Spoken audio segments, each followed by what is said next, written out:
സിഫത്തു സ്വലാത്തി അലൽ മയ്യിത്തി. സിഫത്തു സ്വലാത്തി അലൽ മയ്യിത്തി, മയ്യിത്തിന് വേണ്ടി നിസ്കരിക്കുന്നതിൻ്റെ സിഫത്ത്. എന്താ സിഫത്ത് എന്ന് പറഞ്ഞാൽ?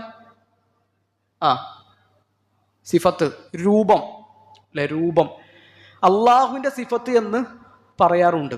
അള്ളാഹുവിന് സിഫത്തുകളുണ്ട്. അവിടെ വിശേഷണങ്ങൾ എന്ന അർത്ഥമാണ് പറയാറുള്ളത്. ഇപ്പോൾ അള്ളാഹുവിന് കൈയുണ്ട്, യദുല്ല എന്നത് ഖുർആനിൽ വന്നതാണ്.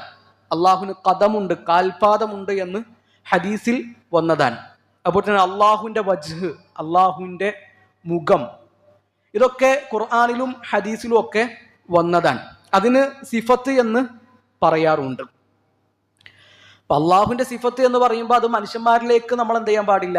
സാദൃശ്യപ്പെടുത്താൻ പാടില്ല, സൃഷ്ടികളിലേക്ക് സാദൃശ്യപ്പെടുത്താൻ പാടില്ല. ഇപ്പോൾ ഒരു പേര് ഒന്നായി എന്നതുകൊണ്ട് അതെന്താവില്ല, സംഗതി ഒന്നാവണം എന്നില്ല. ഇപ്പോൾ ഉദാഹരണത്തിന് കാല്, റിജിൽ കാല്, അല്ലെങ്കിൽ കദം കാൽപാദം, അത് അള്ളാഹുവിനുണ്ട്, സൃഷ്ടികൾക്കുണ്ട്. എന്നാൽ അള്ളാഹുവിൻ്റെ കദം എന്ന് പറഞ്ഞാൽ അത് അള്ളാഹുവിന് അനുയോജ്യമായി നിൽക്കാൻ അതിൻ്റെ രൂപം എങ്ങനെയാണ്, അതിൻ്റെ കോലം എങ്ങനെയാണ്, അതൊന്നും നമുക്കറിയില്ല. കാൽപാദമുണ്ട് എന്ന് അള്ളാഹുവിൻ്റെ റസൂൽ സല്ലല്ലാഹു അലൈഹി വസല്ലം നമുക്ക് പറഞ്ഞു തന്നു. നമ്മൾ അതുപോലെ വിശ്വസിക്കുന്നു. അതിൻ്റെ കോലം എങ്ങനെയാണ്, അതിൻ്റെ രൂപം എങ്ങനെയാണ് എന്നൊന്നും അന്വേഷിക്കാൻ അള്ളാഹുവോ അള്ളാഹുവിൻ്റെ റസൂലോ നമ്മളോട് പറഞ്ഞിട്ടില്ല. സ്വഹാബിമാരാരും ഇത് പറഞ്ഞപ്പോൾ നബിനോട് അങ്ങനത്തെ ഒരു ചോദ്യം ചോദിച്ചിട്ടില്ല.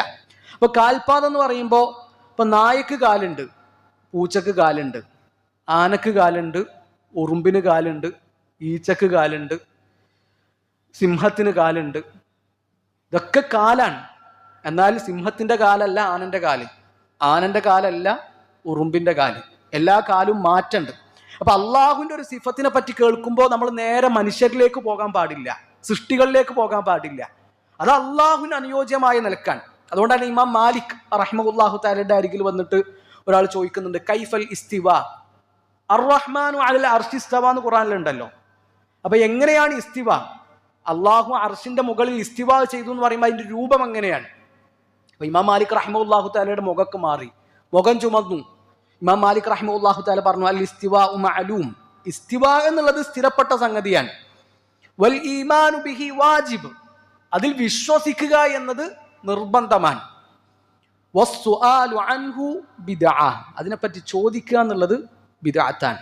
വൽ കൈഫു മജ്ഹൂൽ, അതിന്റെ രൂപം എങ്ങനെയാണ് എന്ന് നമുക്കറിയില്ല. അപ്പൊ അത് അള്ളാഹുവിന്റെ സിഫത്തിന്റെ വിഷയത്തിൽ അടിസ്ഥാനപരമായിട്ട് നമ്മൾ അറിഞ്ഞിരിക്കേണ്ട സംഗതിയാണ്.